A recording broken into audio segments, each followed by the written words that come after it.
Okay. Well, thank you all for joining me today. I'm going to be talking about barriers faced by landowners here in Florida that are implementing or barriers to implementing effective management of wild pigs on private property. And this work is part of the work from Briar River, a master's student that was in my lab. We recently graduated. They graduated in December. So we're going to take a look at some of the barriers and some of the work that Briar did. Right. So before we get to it, though, I feel like we've got to at least introduce wild pigs and what I'm talking about here. What is effective management? So wild pigs are basically any pig outside of a fence here in Florida. So the synonyms for the term wild pig is wild hog, wild boar, feral swine. And what these animals are the feral versions of domestic pigs. Over in Europe, the native species wild boar is what we domesticated into our domestic pig, but these are the animals that have then become feral on the landscape. They are considered an invasive species here in Florida. That means three things. They're non-native. They are not from Florida. Like I said, the native range of a wild pig or a wild boar is Europe and Asia. They were introduced, by the Spanish back in the 1500s, but many subsequent introductions after that, and they cause damage and harm. So, like I said, native range of wild pigs. As a wild animal, the wild boar, they were native to Europe and Asia, but they are now present throughout the globe. They're on all the continents except Antarctica. They were first introduced into what is now the United States in the 1500s, but many subsequent introductions, escapees from farms throughout the 16, 17, 18, and even early 1900s. Now, the U.S. has well over 5 million pigs. Some of the states that have the biggest populations are Texas, California, Florida, and Hawaii. It's estimated that Florida has at least 500,000, but that's probably conservative. We'll probably have many more than that. So why do we manage wild pigs? Well, we manage them because they are an invasive species and they have these negative impacts. They cause agricultural damage, ecosystem damage, and can be a vector for disease transmission. Not only to our native species, but also to livestock and even to humans. And so for agriculture damage, what are we talking? We're talking about a conservative estimate of $1.5 billion a year in the US. This comes through crop damage, so pigs consuming crops, but also rooting damage, right? This is one of the behaviors that pigs do. They're rooting in the ground to find roots and tubers that they like eating, but that tears up fields like pastures and can subsequently reduce livestock production. But we also see that rooting damage can cause damage to native ecosystems. It disturbs the soil. It modifies the soil chemistry and the nutrients. It releases soil carbon into the atmosphere. It can destroy our native vegetation and alter species composition. All of these conditions, rooting behavior of pigs, when that's done on the landscape scale, can be a gateway for invasive plants. There's also concerns about how wild pig presence can impact water quality. So we've seen from studies that have looked at things like organic nitrogen, carbon, sulfate, and calcium ions have found that in watersheds where wild pigs are present, these nutrients and ions are higher. We also see things like higher E. coli concentrations. All of these things impact our water quality.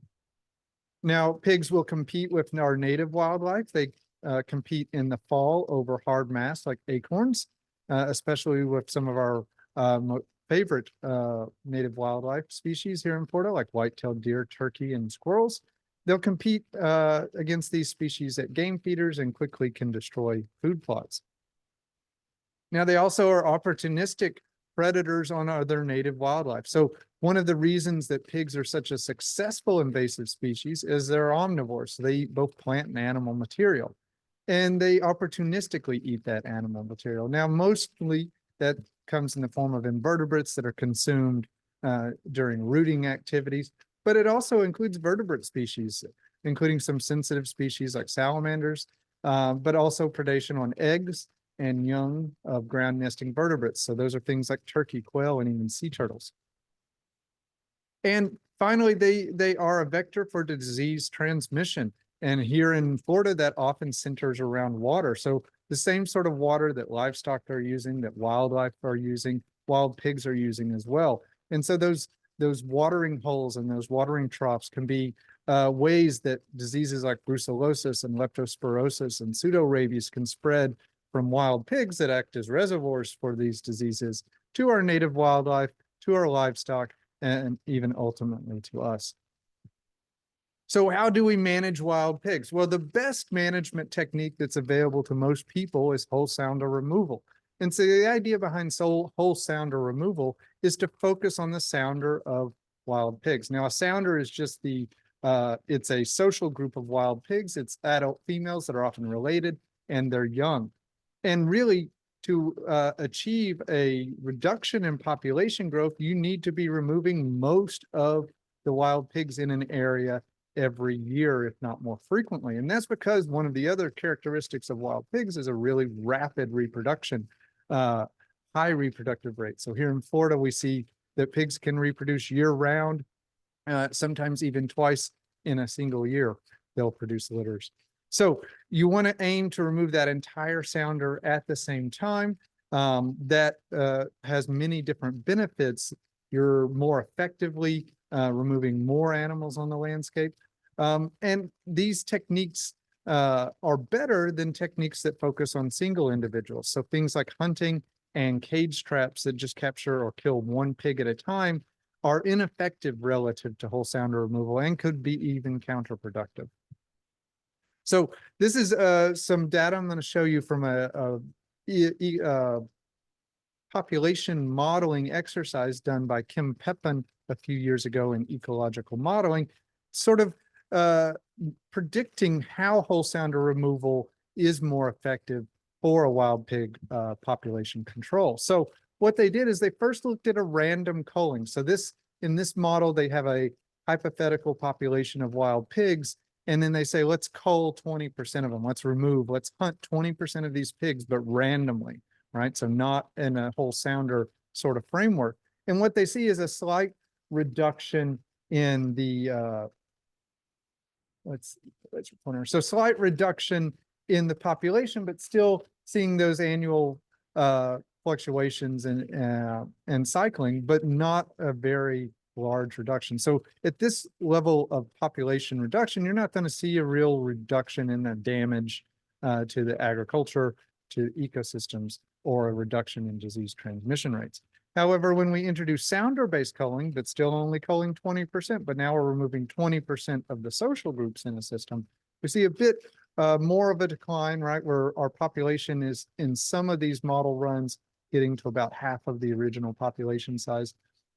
But what was really interesting is when they applied a larger proportion of the animals culled. So now if we're removing 50% of the animals annually in a sounder-based system, we see a complete population reduction here. So there's still pigs present on the landscape, but they're at a much lower population density. And now this is the sort of level where we're going to see positive benefits in terms of reduced damage to agriculture, to ecosystems, and a lessening of the risk of disease transmission.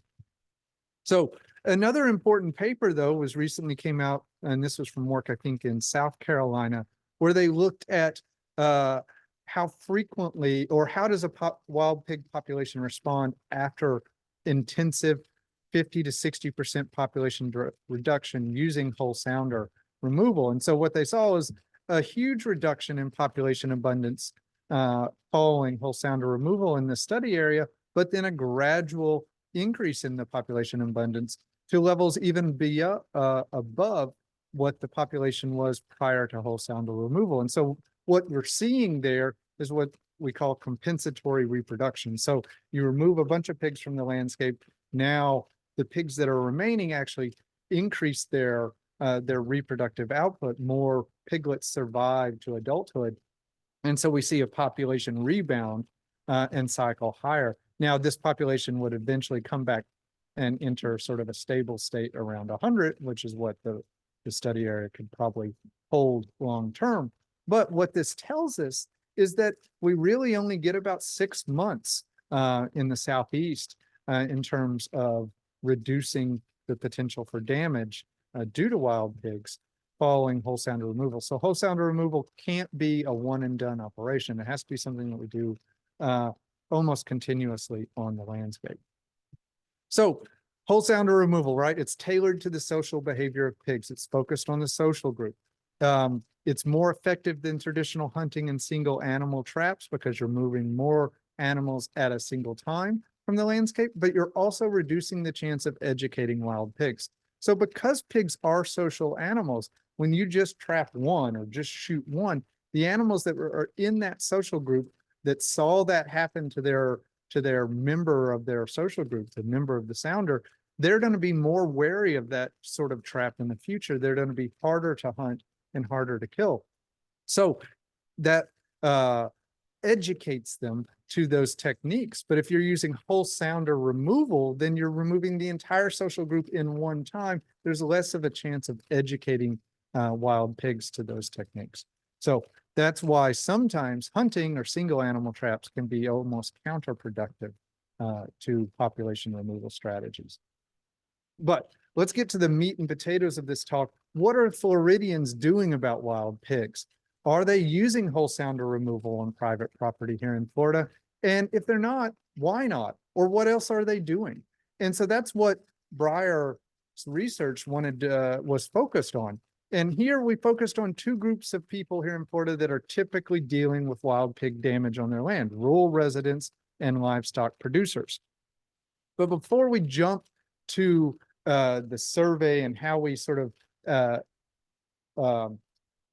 asked folks what was going on, let's focus first on this idea of a hierarchical barrier system, right? So, and this is really for any sort of management action. So this could be habitat management for particular wildlife species or conservation actions on private land.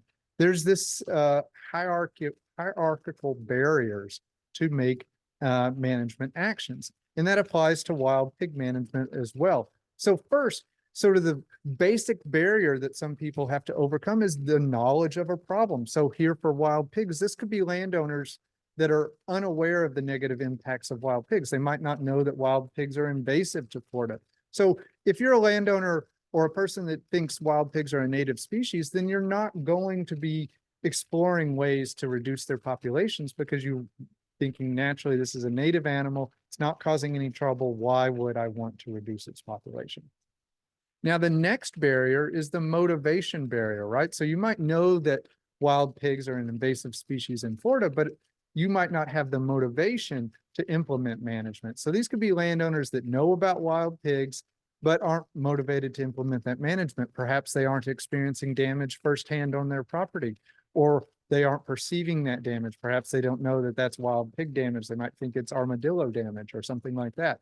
So you lack a motivation. This could even be criteria where they have a little bit of wild pig damage, but they view wild pig management actions that could solve or reduce that damage as more costly than just living with the damage itself.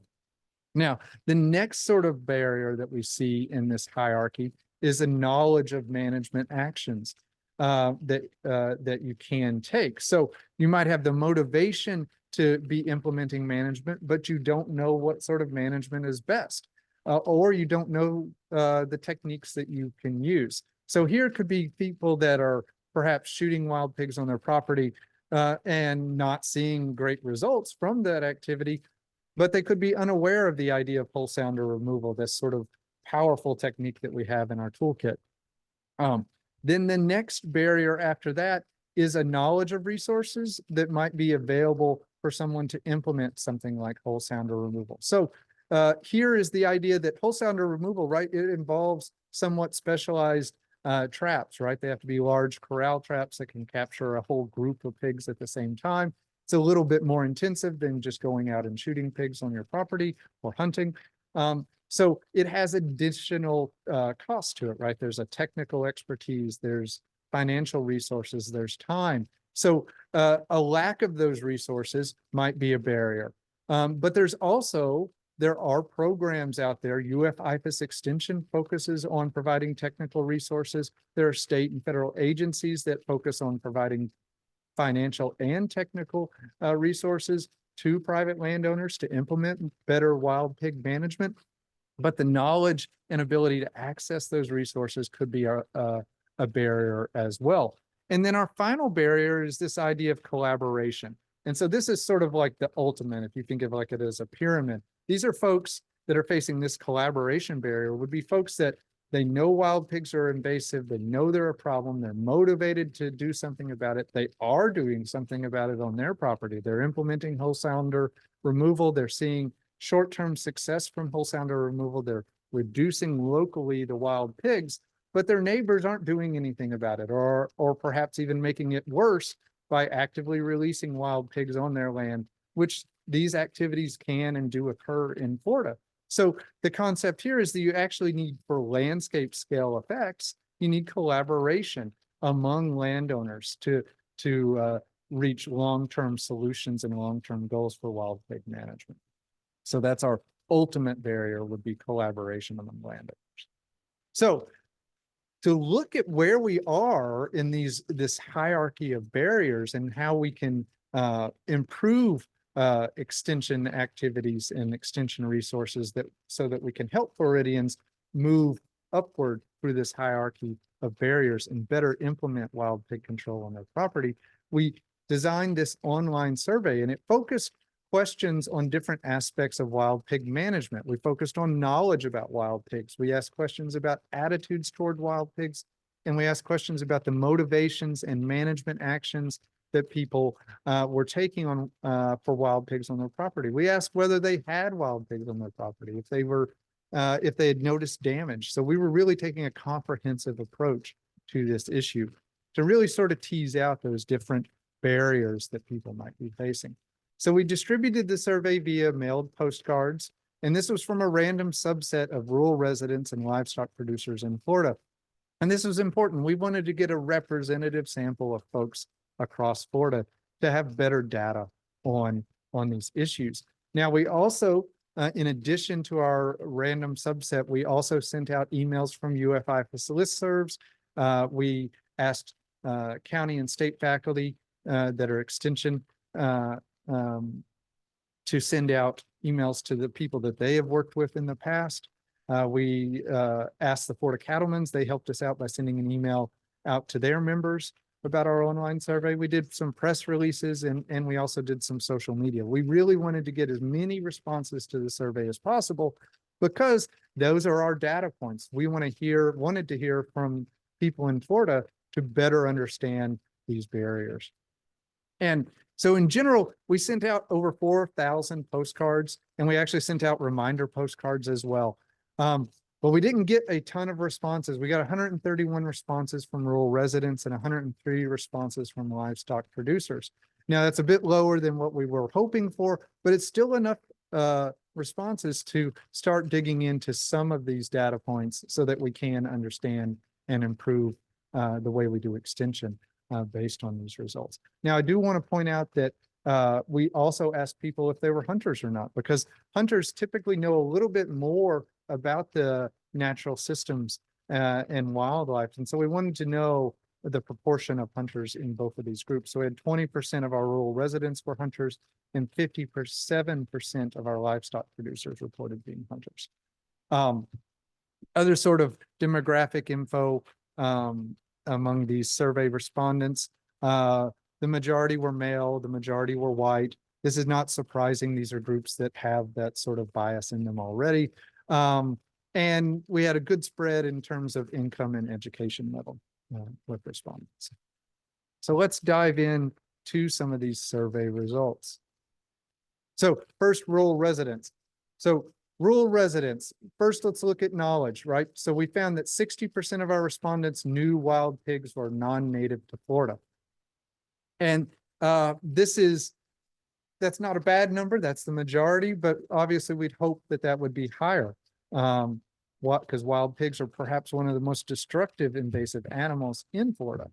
Now, it was higher among that subgroup of folks that are hunters. So 83% of our hunters that are rural residents knew wild pigs are non-native to Florida. So that's great. So obviously hunters are knowing a bit more about the system here in Florida. Now, we also asked questions related to how different factors or different activities might change wild pig populations. So here we asked about hunting and trapping. So we asked rural residents, how does hunting and trapping impact wild pig populations in your area? And what's surprising here and interesting is the number of respondents that reported they did not know. So that was almost the most common for hunting and was the most common response for trapping. So a lot of rural residents don't know how hunting and trapping might impact wild pig populations in their area. And it's complicated. So hunting really doesn't decrease the population. So most of our respondents say it decreases. It doesn't really decrease it. It's not the amount of hunting that happens in Florida is not sufficient to overcome the reproductive output of wild pigs in Florida. So not really a decrease due to hunting. Trapping can, but only certain types of trapping. But the most interesting, like I said, result is the number of people that did not know. So this shows there is some knowledge gaps going on in this system. Now, we also asked about things that might increase the population of wild pigs in an area. So things like the release and transfer of wild pigs, which is legal as long as you have the appropriate permits in Florida and under certain conditions. The natural movement of wild pigs. So this is the idea that if you remove pigs from one area, but the neighbor doesn't, then pigs from the neighboring property will simply move over and repopulate. And then habitat alteration, which can be complex, and I can see how you could go both ways with that, right? So if we're converting a very natural system into heavily urbanized landscape, then that's going to reduce the number of wild pigs on that landscape that can persist. But if we have a natural system and we're adding low intensity agriculture, that might actually increase and make that landscape more attractive for wild pigs. So this can be an either or type situation. But again, we saw that the most common response in all of these groups was, I don't know.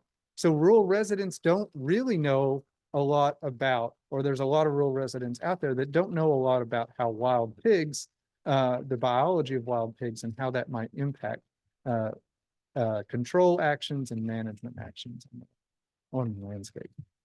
So let's shift into attitudes. And so here we found that 64% of rural residents held negative attitudes towards wild pigs. A lot of overlap between the 60 some odd percent that said wild pigs are non-native and the 64% of folks that held negative attitudes towards wild pigs. So that's good. We've got a majority, again, holding negative attitudes. And if you hold a negative attitude towards an invasive species, you're more likely to be motivated to implement management. And that's indeed what we saw, right? So 64% of negative attitudes, 61% of folks reporting that they want to see either wild pig populations reduced or completely removed. Now, as an ecologist, as an environmentalist, also as someone who cares about the long-term stability of livestock production in the state, completely removed is the better option. Is that achievable? Realistically, probably not, but we still want to be always striving for completely removed. So seeing that double the proportion wanted reduced over completely removed means that we need some more education in this sort of realm as well to talk about the benefits of a completely removed population versus just simply a reduced population. Now, shifting to talk more about the motivations, here we only found that 37% of our respondents had wild pigs on their property. So this was sort of surprising. We were trying to target rural residents, people living out in the country with larger properties that would have had natural landscapes on them. So we expected that most people would have wild pigs on their property. So only having 37% tells us one of two things. One, maybe we didn't select a very good subset. Maybe a lot of our surveys went to suburban residents that were living in communities with smaller acreage properties that perhaps didn't have any natural areas on them. And in that case, if that happened, then some of those communities don't have wild pigs or only have wild pigs on the periphery of those, like HOAs and things like that. So that could be one of the things that happened here. Another thing that could have happened is some people might simply not know that they have wild pigs on their property. Perhaps they don't know the signs of wild pig damage. Or the signs of wild pig, other signs of wild pigs on the landscape. Now, we will point out that of the 37% that reported wild pigs on their property, 73% of them also reported wild pig damage. So that's not surprising. Pretty much most properties that have wild pigs have wild pig damage. And often it's the wild pig damage that's the first clue that you have wild pigs on your property.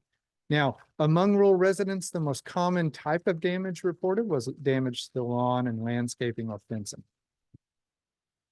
Now, another important result here is that negative opinions towards wild pigs were more common for those who had experienced damage. That seems common sense, but it's still important to point out that your folks are more likely to want to reduce or remove wild pigs if they experience damage.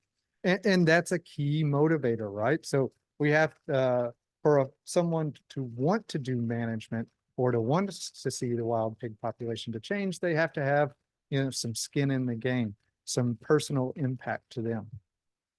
So let's think about management actions. So we asked, have you controlled wild pigs on your property in the last 12 months? And we got only 15% of our respondents saying yes to that question. 85% said no. So why weren't rural residents managing? Why was this 85% not managing wild pigs? Well, a large proportion of them weren't managing because they didn't perceive a reason to do so. They either did not think wild pigs were present on their property, or they weren't having any damage on their property, right? Only 37% of folks had wild pigs on their property or thought wild pigs were on their property, and only 73% of that were experiencing damage. So when we think about that, a lot, but not all of the people experiencing damage were trying to control pigs.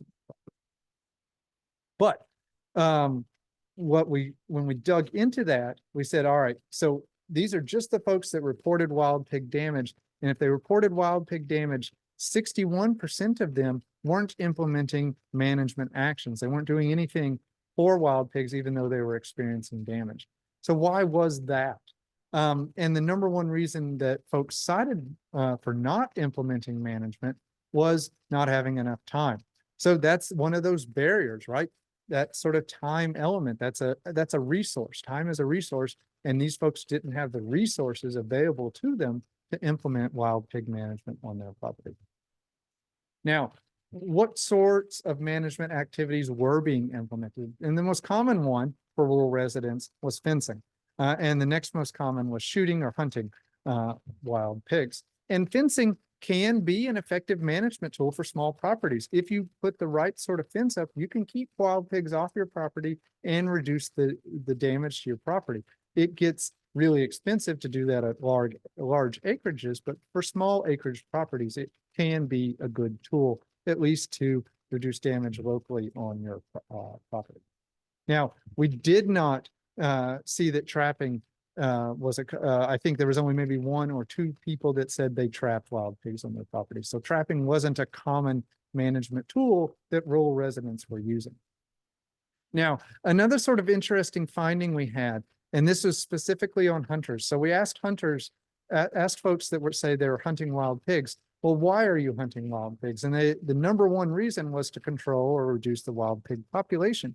But other reasons that hunters reported for hunting wild pigs was for subsistence, so for food or for recreational activities.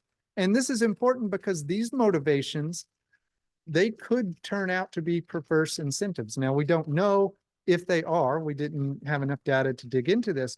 But if you are going out and hunting an animal for food, and because you enjoy that recreational activity, perhaps it's a time to spend time with family or something like that, then that might motivate you to not totally remove wild pigs from the landscape. You might want to maintain some wild pigs on the landscape so that you continue to hunt them for food and for recreational activities. And what that is called is a perverse incentive. And we found some potential evidence for that among our rural residents. Now, the other really interesting finding here, we asked rural residents how many of them had accessed UF-IFAS resources in the past, and only 32% of our rural residents had accessed UF-IFAS resources. So that tells us one thing, right? We got a lot of room to grow, right? Ideally, UF-IFAS extension is positively impacting everybody in Florida. The ideal situation would have 100% reach. UF-IFAS extension is supposed to be for everyone. So we've got some room to grow here. That is good, right? We've got a lot of things that we can do better, and we know that we can reach more folks if we think about how to better reach them, rural residents in particular. So finally, I want to talk a bit about collaborative action. So clearly we have lots of knowledge barriers going on. We have motivation barriers going on, and we have knowledge of management and management, the resources to implement management. But that final barrier is collaborative action. Most people that are rural residents that responded to our survey aren't at this barrier yet, but we still wanted to look, well, are they willing to engage in a cooperative management situation where they're working with their neighbors to implement effective wild pig control at the landscape level? And we found 63% were willing to engage in that if it came to it, but very few were willing to pay for professional trappers to come in and help them remove wild pigs at the landscape scale, which is which would be one strategy for cooperative management. So willing to do it, but perhaps not willing to put up money. But again, that sort of not willing to put up money could drive back down to the motivational barriers that we were seeing in this group. So let's recap rural residents real quick. So most new wild pigs are non-native, but the knowledge of management actions was limited. Most don't like wild pigs, and this was even greater if they had experienced wild pig damage, but at the same time, most don't manage wild pigs. So where were rural residents in our hierarchical barrier scheme? And it's a continuum, right? So some of our rural residents did not have knowledge of the problem. They thought pigs were native. They didn't know pigs cause damage to ecosystems, to agriculture. But most were in this motivational barrier, right? So they either weren't experiencing damage or did not think that they were experiencing damage on their landscape, or the damage wasn't sufficient enough for them to decide to implement management. Now, we did have a few people implementing management, but they weren't implementing the best management strategies. So that suggests that they were facing knowledge of management and resources to implement effective management barriers. So let's switch over to livestock producers now. So for livestock producers, we asked the same questions. Knowledge. Well, we saw a few more on average. Livestock producers knew wild pigs are non-native. So 70% instead of 60, slightly higher. Same sort of, I didn't pop up there, but the same sort of relationship where hunters knew wild pigs are non-native at a higher proportion than just livestock producers that weren't hunters. But really interesting finding here when we asked them, how does hunting and trapping impact wild pigs? That I don't know category was very low. So livestock producers have an idea, have some thoughts about how different actions can implement or can impact wild pig populations.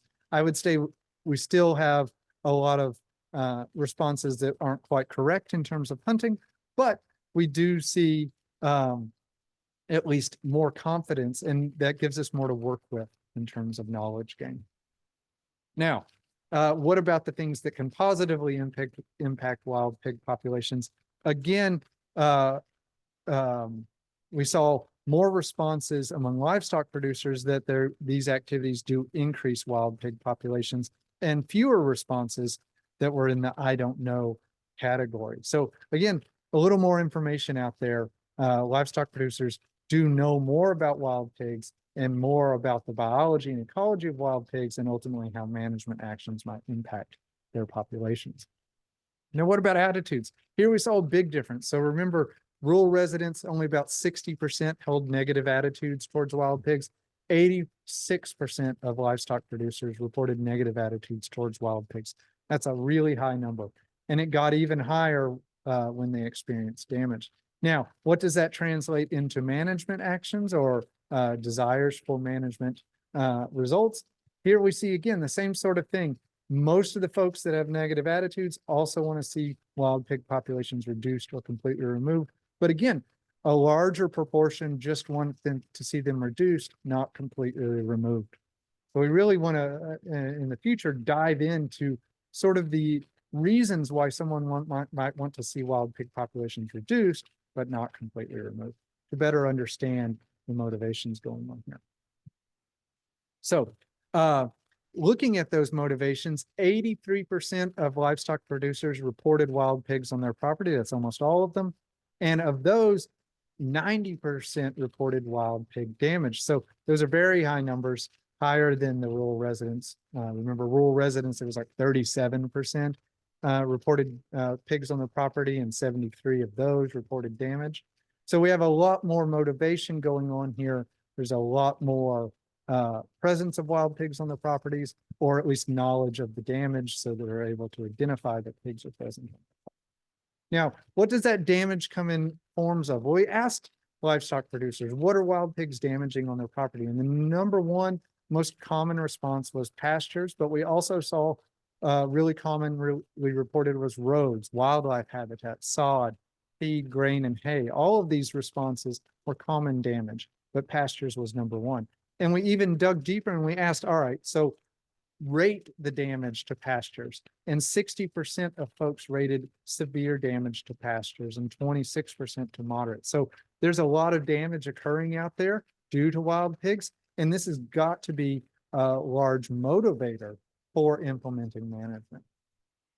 And of course, we found the same sort of result that we would expect. Negative opinions towards wild pigs were more common for people that had experienced damage, which was most of the folks in the survey among livestock producers. So they were much more likely to want to implement management and want those populations to be removed or reduced if they had experienced damage to their property. So we asked, all right, have you controlled wild pigs on your property in the last 12 months? And 70% said yes. So remember, only 15% of rural residents said yes, but we had 70% of livestock producers doing some sort of management actions for wild pigs on their property in the last year. So, but we also had that 30%. And the question is, why are some of our producers not managing? And the most common reasons for not managing were not enough time. That's a resource. Lack of equipment. That's a resource. And a few did say no pigs or no pig damage. So that's more of a motivation. So we have some resource limitations or some resource barriers, and we have some motivational barriers. So let's look at the types of management that livestock producers were implementing. Now, the number one most common type is shooting wild pigs, either shooting them or hunting them. Same outcome it's single animal removal. At best, it's not super effective, but it is the most common form of management happening out there. But trapping and shooting the animals was also a really common response. So that's good to hear. And it's important to note that most people that were reporting doing management reported using multiple methods. So most people that were trapping were also shooting animals. Most people that were shooting animals were also trapping. So there's a lot of overlap going on. So let's look at that shooting and hunting just a little bit closer. And we found, again, that same sort of relationship where the folks that reported hunting wild pigs were primarily doing it to control or reduce the pig population, but we're also doing it for subsistence and recreational activities. And again, these could be perverse incentives to maintain wild pig populations. We couldn't dive deep enough into this because we didn't get enough survey responses in this specific area, but still some interesting stuff to think about in the future. Now, what about UF-IFAS's reach to livestock producers? And here the numbers are much better. So we found 75% of the livestock producers that responded to our survey reported using UF-IFAS resources in the past year. So that's good. We're doing a much better job at reaching livestock producers than we are at reaching rural residents in general. So what about trapping, right? So this is just focused on the folks that reported using trapping for wild pigs. So most of the respondents were doing things that are going to enhance their trap success. They were scouting for the best trap locations on their land. They were setting traps along travel routes that are near shade and water. These are commonly used areas for pigs. You're going to have higher trap success rate when traps are set along travel routes near shade and water. And they were also pre-baiting, right? So that acclimatizes the pig to the trap, increases the likelihood that the pig is going to enter the trap. So all of that's great. They're doing good things that are going to enhance trap success. But only 8 folks said that they were using whole sounder removal. out of the 45 or so that said they were trapping. So that's only like 20% of folks are using the best trapping method for wild pigs. This is what we would consider best management strategy. We only have 20% adoption rate for that. So there's pretty low and definitely room to grow. So what did we see? We asked folks to compare trapping and shooting and how those things impact wild pigs on their property. What are their perceptions of that impact? And what we found, and this is in short-term success. So we asked them, all right, short-term, in the short term, how does trapping and removing animals and how does shooting them or hunting them to remove them, how does that impact the short-term success of your management goals, the reduction of wild pig populations? And we found really similar pattern, right? So basically the same proportion of people that said trapping is successful in the short term were also saying trapping was, or shooting was successful in the short term. So same sort of pattern, can't really tell the difference between trapping and shooting in terms of short-term success. Now, what we thought we would see when we asked them about long-term success is we thought, well, if people are using whole sounder removal, long-term success is going to be higher for trapping than it is going to be for shooting, but that's not what we saw. Instead, we saw, again, the same pattern between the two methods, but critically less long-term success. So most people reporting not seeing long-term success with trapping or with shooting wild pigs on their property. And these two methods are similar overall in that pattern. So what's going on here? Well, here let's dig into that trapping, specifically trapping. And so we see most respondents saying short-term success with trapping, but no long-term success. And what we think is going on here is only 8 respondents reported using whole sounder removal. That's the techniques that's going to give you long-term success. And indeed, we only had, 12 respondents saying yes for long-term success.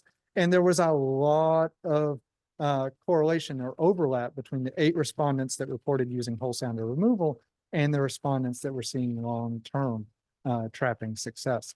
So if we can get more people using whole sounder removal, perhaps we can increase the number of people seeing long-term success from trapping efforts.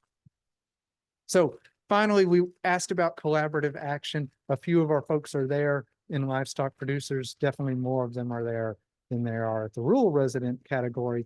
But here we saw a lower proportion that are folks willing to go engage in cooperative management, but also still very few willing to pay professionals to remove wild pigs. So less interest in collaborative action than rural residents, but, and I don't have the numbers up here, we did see more interest among livestock producers in attending workshops like UFIFAS workshops or agency workshops that would improve the wild pig management on their property.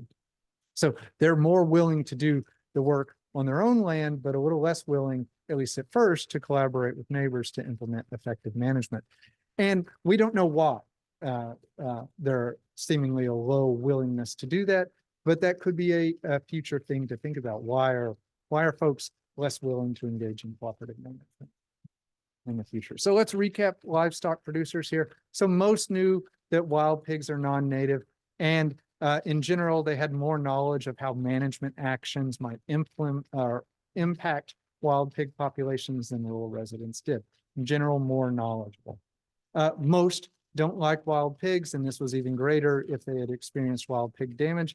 And the dislike of wild pigs was higher among livestock producers than rural residents. And most were managing wild pigs. Now, this is pretty different. For rural residents, most weren't managing wild pigs, but most livestock producers were. But critically, few were experiencing long-term success due to these management actions. So where are they in this? Where are livestock producers as a group in this hierarchical barrier scheme? And again, it's a continuum. So we have a few folks that are down here at the knowledge of the problem and the motivation to do something about the problem barriers, but most are in the knowledge of effective management and having access or knowledge of a way to access resources that can allow them to implement effective management. And we did have a few at the collaboration barrier. So what are our limitations and recommendations that stem out of this work? So one, I think it's important to point out that we had a smaller sample size than we would have ideally liked. We only had 131 responses from rural residents and 103 from livestock producers. That small sample sizes, it impacts our ability to generalize the results to other states. It also sort of reduced our ability to dive into some of those subsets. So we can't really know why folks weren't implementing whole sounder removal, because we didn't get enough folks saying they were doing trapping and not doing whole sounder removal. So in the future, if we can get greater survey response rate, we might be able to dive in more specifically to some of these really important questions. And like I said, the reasons behind low adoption rates of whole sounder removal among livestock producers, I think deserves more attention. That's somewhere that where we can really see, hopefully, a greater increase in adoption rates. We'll see a increase in long-term success for wild pig management goals on these properties. And ultimately, this work is informing how UF-IFAS and other government agencies, both state and federal agencies that are in this realm as well, informing them on how they can better help livestock producers and rural residents better implement effective wild pig management on their properties by understanding the barriers, and so providing the resources to get past those barriers. And then finally, continued efforts to provide basic education around invasive wild pigs, their problems, and the best management solutions to both rural and suburban residents, I think will be valuable going forward, because for that group of folks, we saw knowledge and motivation being the biggest barriers. So with that, I just want to say thank you all. A big shout out to Hannah Fox. She was a technician in the lab who wrote a lot of these survey questions. It was extremely implemental to getting this survey off the ground early on. I also want to point out other faculty members in the wildlife department that were involved in this research: Dr. Nia Morales, Dr. Sam Wisely, Dr. Marty Main, and that this work was supported by the USDA NIFA Hatch Project, Conservation and Management of Rangeland Wildlife and Natural and Agricultural Landscapes. So with that, I'll take any questions that folks have. And if you want to send me questions, my email's down there on the screen as well. So thank you all. Yeah, so the question was, how does urbanization impact wild pig populations in Florida? And so that's complicated, and it's sort of it depends on what type of urbanization we're talking about. So a very heavily urbanized landscape, so we're thinking about the true urban sprawl, shopping centers, et cetera, et cetera. Those aren't places that pigs can really use long term. So we'd see in those areas a reduction in wild pig populations. But there's also a lot of growth in these sort of large developments that have natural areas around them and intertwined with them. And if those natural areas are sufficiently large enough, they can hold remnant wild pig populations. And those are actually very good places for wild pigs in some cases, because they're often protected from hunting activities or other sort of activities, trapping activities that might limit their population. So, and we're seeing some more and more conflict pop up for folks that are living in near natural areas, but in houses where they're seeing damage in their backyards and stuff like that, but are not able to do anything about it because the pigs aren't trappable on their property. They're coming from neighboring areas. So increasing conflict in some situations, but overall probably a decrease of wild pigs.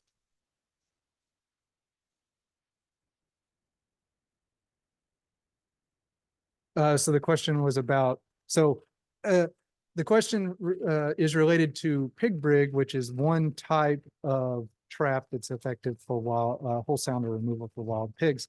So it's a pig brig. You can purchase it from that website. Now, I find that those traps are really effective. There are other brands and companies that have traps as well that are effective, but I do like that trap. Any other questions? Yep. Yeah, so I think it really depends on how wary the pigs are on the landscape. So if you've got pigs that have already been experiencing some trapping pressure, even if it's single cage traps or a lot of hunting pressure, or even pigs that are hunted with dogs. Those pigs are more skittish and wary. And so you've got to spend more time acclimatizing them to this novel thing on the landscape, the trap. And so that pre-baiting phase where you're pre-baiting a site to get pigs to come into it. So you're concentrating them, getting them used to coming to that area. Then you put the trap up, but you leave it in an open situation. So it's not going to catch pigs right away. You're going to continue to pre-bait. So now you're getting pigs acclimatized to this novel feature, the trap on the landscape, before you activate it. So that's where you can spend 1 to 2 weeks where you want to make sure that pigs are coming in, because ultimately, if you're doing it right, you capture that whole sound or that whole social group, and you will then at that point want to move the trap to a new location, at least temporarily, because there are a lot fewer pigs because you removed that whole sounder. You might still have some males going around, but that sounder had a territory. So I think the most time-consuming part is getting them acclimatized. But then after you're successful and remove that whole sounder, you can move to an area that's going to have a different sounder in it.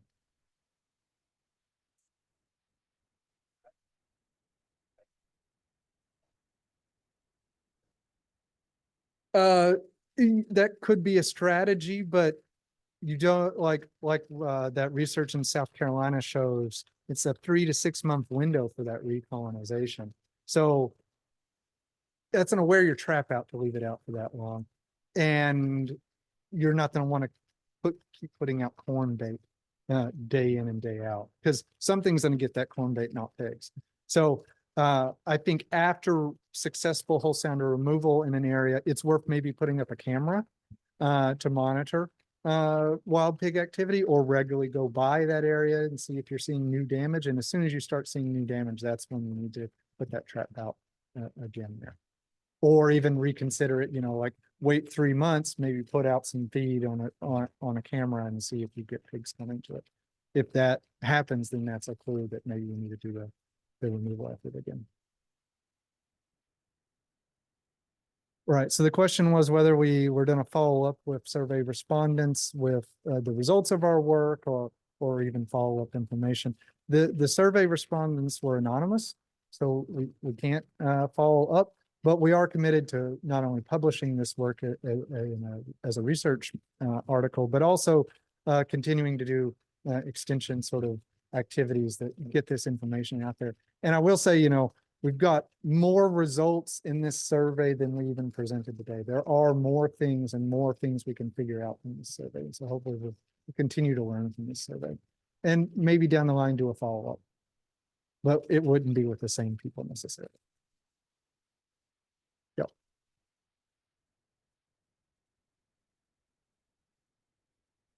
Yeah. So the question was whether there was criteria for selecting who might get assistance in Florida to improve pig management and do better jobs, and whether that would be strategic or not. The agencies that are involved with this, some of them are strategic about it. The federal agencies think about the tools that are in their toolkit and how they can group large properties in the same area to maximize the effectiveness of their tools. Other agencies are basically, they're out there. They have more resources or more time than people that are coming to them. So there are other agencies that are like, we'll help anyone that comes to us. We want to help everybody, and we have the resources, and we just need people to actually ask for it. So yes and no, some strategic involvement, some not. The thing when we talked about collaboration in this survey, we were thinking about homegrown collaborative networks. So landowner talking to landowner, or talking to landowner, and collectively going in together to implement management that either they do or they pay someone to do. I think I got one question on Zoom here, which is, I may have missed it, but what's the cost of whole sounder removal, dollars, time, management? So it depends. I mean, like I said, there's multiple types of traps that can be effective for whole sounder removal. Pig Brig's one, Jaeger Pro's another. There's other companies as well. They do cost more than going out and hunting. I think Pig Brig is maybe a $3,000 trap. So that's what you're looking at approximately. Some of the traps are more expensive. You can build your own corral trap out of fencing and gates. It's a little cheaper. They're a little less effective for whole sounder removal, but they can be cheaper. In terms of time, I think that, like I said earlier, is going to depend on how naive pigs are to management actions on the property. More naive pigs will be faster to get into traps. Timing in terms of time of year is important as well. It's harder to trap pigs during hunting season. It's harder to trap them when there's a lot of acorns on the land. It's harder to trap them when it's really hot in certain landscapes because they tend to stay in the really wet areas that are hard to get corral traps into.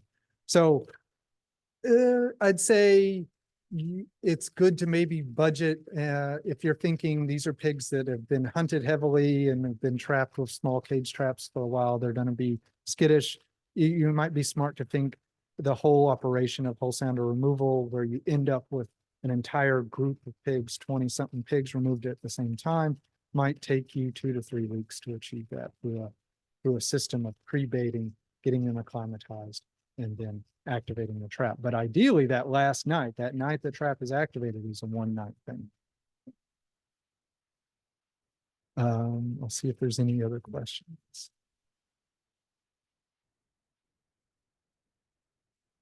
All right, I think that's everything. All right, thank you all. Okay, so I came up just to give a few announcements. First, I would like to invite everybody that's here today, in-house and online, to come back and join us in August on the 20th. So it's a little bit later in the month than normal. We are going to have a special Ona Highlight with guest presenters Dale Carlton, President, and Jim Hanley, Executive Vice President of the Florida Cattlemen's Association. And they are going to be discussing the association's history, its structure, and providing an activity report on state and federal legislation. Plus, they're going to have some other news and helpful information. And as always, whenever I send you the recording for today, I'll include the link to register for this, as well as the information on the following events that I'm going to share. So a great event coming up also in August on the 23rd here at the Research Center is the Wild Hog Management Workshop, which is an event that Dr. Ellington and others with the Fish and Wildlife Commission are going to be putting on here. This is an event that you can register by telephone or by email, reaching out to the FWC representative, Lacey McLenithan. And so be watching for that. That's going to be a full day program.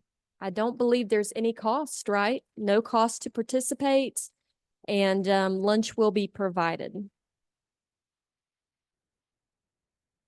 An event in September on the 4th and 5th, taking place in Athens, Georgia, is Applied Reproductive Strategies in Beef Cattle, being put on by the Beef Reproduction Task Force.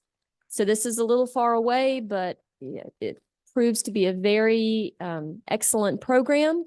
If this is something you are interested in, I will be sending this flyer so you can read more about it.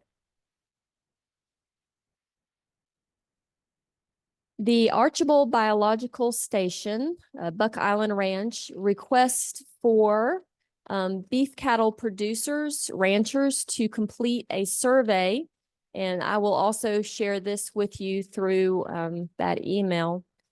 And they are wanting to determine your interest in carbon markets, including barriers and incentives. So be sure to check that out. Won't take but just a few moments to complete the survey, and it would be very helpful to these groups. Also, first announcement, we are going to be having our next big field day, October the 10th, here at the center, full day program with visiting with our students and learning about their research through informative displays. Our sponsors of that event will be here for you to visit their booths. And then we'll have morning presentations under the tent. We'll have a wonderful steak lunch at noon, and then afternoon field presentations by some of our faculty at their field sites. So be watching for this flyer, and registration for this opens on the 1st of August. If you're not already doing so, we invite you to follow us through social media. And if you do not get our Newsy Friday emails, please send me an email to sign up, and we will keep you up on all the latest happenings here at the center. Now, whenever this webinar, this Zoom ends, you'll get I think it's like a pop-up, and it's just a quick survey. If you don't mind, please take a moment to complete this survey for us. We really appreciate your feedback.